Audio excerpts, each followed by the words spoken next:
In today's video, I'm going to teach you how to add Facebook Pixel to Squarespace. This process will enable you to track visitor activity on your website, giving you invaluable insights into your audience's behavior. With these insights, you can fine-tune your marketing strategies and boost your engagement. Let's dive right in. To start, ensure you have your Facebook Pixel ID ready. This ID is essential as it allows Facebook to communicate with your Squarespace website, thus enabling accurate data collection.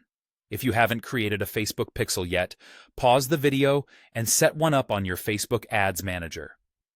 Now that you have your Pixel ID, let's head over to your Squarespace account. Once you're logged in, direct your attention to the Home menu. From there, you'll navigate to Settings.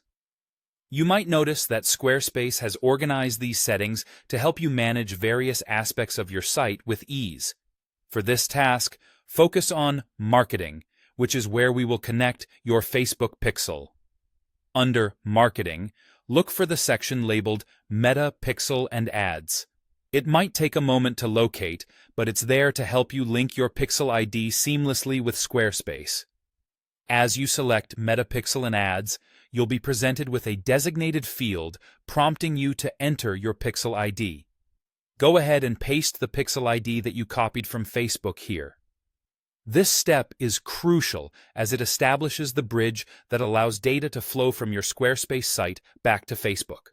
Once you've double-checked that the ID is correct and pasted without error, it's time to solidify these changes. To do this, simply click on Save. By saving, you're confirming the connection, which means Facebook can start collecting data on your behalf. With this connection established, you can begin setting up tracking options and monitoring visitor behaviors like purchases, page views, and signups. These insights will be vital for measuring the effectiveness of your Facebook ads or even tailoring user experiences on your site. If you encounter any issues while pasting or connecting your Pixel ID, don't hesitate to revisit the Facebook Business Help Center or the Squarespace support page. They offer comprehensive guides and troubleshooting tips to ensure you can resolve any hiccups quickly. And just like that, you've successfully added the Facebook Pixel to your Squarespace website. Remember, implementing this tool is a wonderful way to ensure you're making data-driven decisions for your business. By understanding your audience's online movements, you can bring targeted strategies to life, ultimately leading to a more personalized experience for your site visitors. Thank you for watching. Be sure to like, subscribe, and hit the bell icon for more actionable tips and tutorials just like this one. See you in the next video.